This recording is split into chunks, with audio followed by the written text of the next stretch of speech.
Secunderabad cantonment ప్రాంత అభివృద్ధికి ప్రభుత్వం కట్టుబడి ఉందని మంత్రి పొన్నం ప్రభాకర్ అన్నారు. కంటోన్మెంట్ ఎమ్మెల్యే గణేష్తో కలిసి నూతనంగా స్పోర్ట్స్ కాంప్లెక్స్ నిర్మాణం కోసం మడ్ఫోర్డ్ హాకీ గ్రౌండ్ పరిశీలించారు. కాంగ్రెస్ ప్రభుత్వం కంటోన్మెంట్ అభివృద్ధికి పూర్తి సహకారం అందిస్తుందని పొన్నం ప్రభాకర్ తెలియజేశారు. ఇప్పటికే ఎలివేటర్ కారిడార్కు శంకుస్థాపన చేసుకున్నామని తెలిపారు.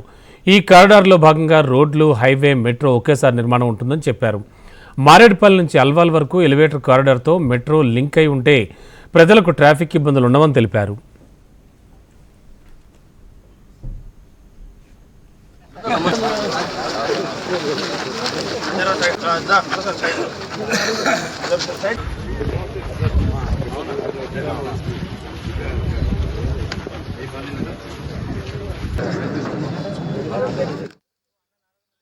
ఇవాళ ఒక పాజిటివ్ చొరవతోటి కరీంనగర్, ఆదిలాబాద్, సిద్దిపేట ఈ ప్రాంత ప్రజలందరికీ కూడా ఊరు నుంచి బయలుదేరితే అల్వాల్ చేరే వరకు ప్రయాణానికి సంబంధించిన సమయం ఎంత పడుతుండేనో ఆ నుంచి మన సిటీలో పడడానికి అంత సమయం పడుతుండే.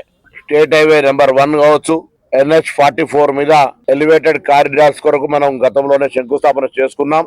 దాని మీద కూడా కొంత మొన్న క్యాబినెట్ లో చర్చ జరిగిన దాని ప్రకారంగా ఇప్పుడే మారేడుపల్లి దాకా మెట్రో ఆగిందో దాన్ని కూడా ఈ ఎలివేటెడ్ కారిడార్ తోటి అనుసంధానం చేసి, అంటే 3 టైర్ రోడ్డు, మెట్రో, దాని తర్వాత ఎలివేటెడ్ రోడ్డు